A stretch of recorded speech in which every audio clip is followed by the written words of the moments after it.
दोस्तों, पंचांग में जब भी पंचक शब्द आता है, तब लोग अक्सर मन में यह सोचते हैं कि इस अवधि में हमें कौन से कार्य करने चाहिए और कौन से नहीं करने चाहिए।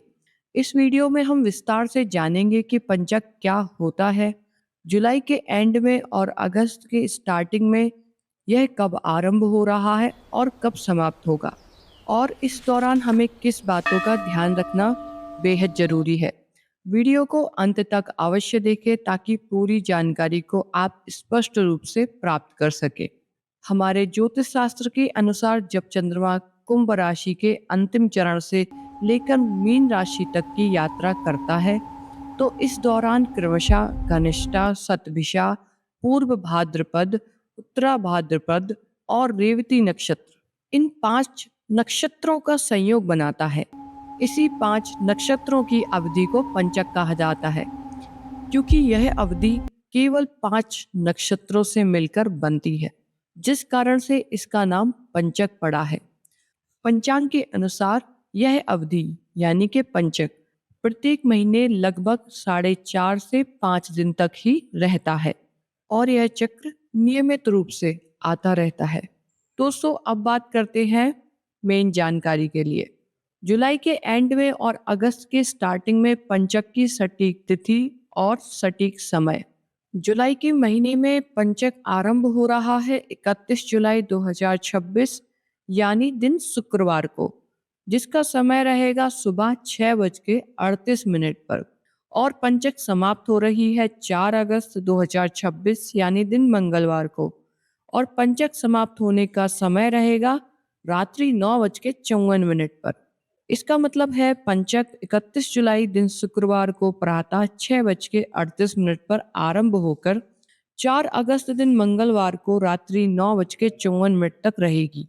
इसका मतलब है पंचक की कुल अवधि रहने वाली है लगभग 4.5 दिन की। पारंपरिक मान्यताओं के अनुसार पंचक की अवधि में कुछ विशेष कार्यों को टालने की सलाह दी जाती है।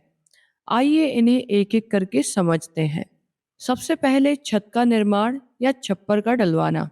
पंचक काल में छत का कार्य बिल्कुल भी नहीं करना चाहिए, इसे टालने की सलाह दी जाती है।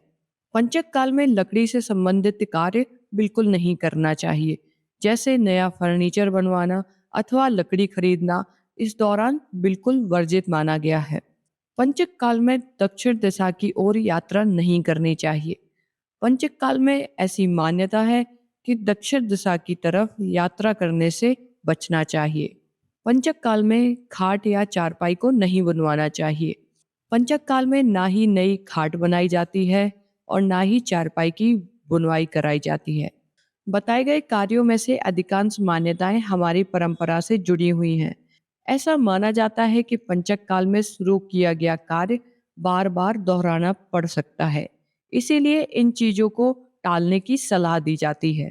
पंचक काल में लोगों के मन में अक्सर एक भ्रम रहता है, जिसे हम दूर करने की कोशिश करेंगे।